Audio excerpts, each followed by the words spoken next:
اعوذ باللہ من الشیطان الرجیم بسم اللہ الرحمن الرحیم۔ باب وصال کی ممانت۔ مسلم شریف حدیث نمبر 2563۔ عبداللہ رضی اللہ تعالیٰ عنہ سے روایت ہے کہ نبی پاک صلی اللہ علیہ وسلم نے فرمایا، وصال یعنی روزہ پر روزہ رکھنے سے کہ جس کے بیچ میں افطار نہ ہو۔ تو لوگوں نے عرض کیا کہ آپ تو صلی اللہ علیہ وسلم تو وصال کرتے ہیں۔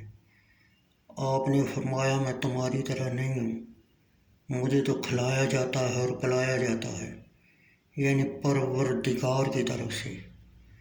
حدیث نمبر 2564۔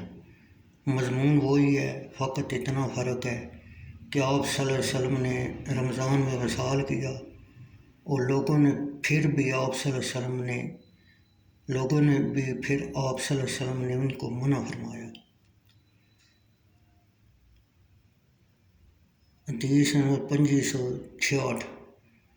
ابو ہریرہ رضی اللہ تعالیٰ عنہ نے کہا کہ منع کیا رسول اللہ صلی اللہ علیہ وسلم نے وصال سے۔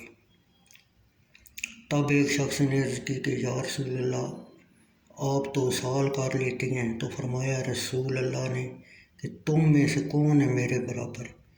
میں تو رات کو رہتا ہوں کہ کھلاتا ہے مجھے پروردگار میرا اور پلاتا ہے، پھر لوگ باز نہ رہے۔ یہ کمال محبت اور اطاعت تھی رسول اللہ کے صحابہ کے۔ انہوں نے اس نئی کو برائے شفقت سمجھا وصال سے، تو آپ صلی اللہ علیہ وسلم نے ان کے ساتھ وصال کیا۔ ایک روز پھر دوسرے روز پھر چاند دیکھا گیا اور فرمایا آپ صلی اللہ علیہ وسلم نے، اگر چاند نہ ہوتا تو میں زیادہ وصال کرتا۔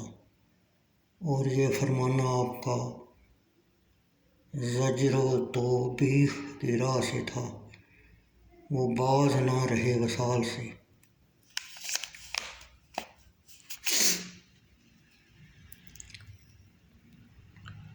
حدیث نمبر 2567۔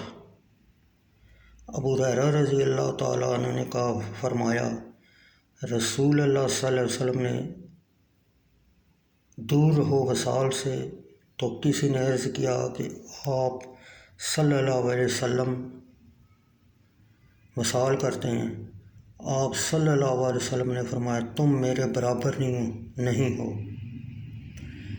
میں تو رات کاٹتا ہوں اس لطف میں کہ کھلاتا ہے مجھ کو پروردگار میرا اور پلاتا ہے، اور تم اتنے فعال بجا لاؤ جس کی تم طاقت رکھتے ہو۔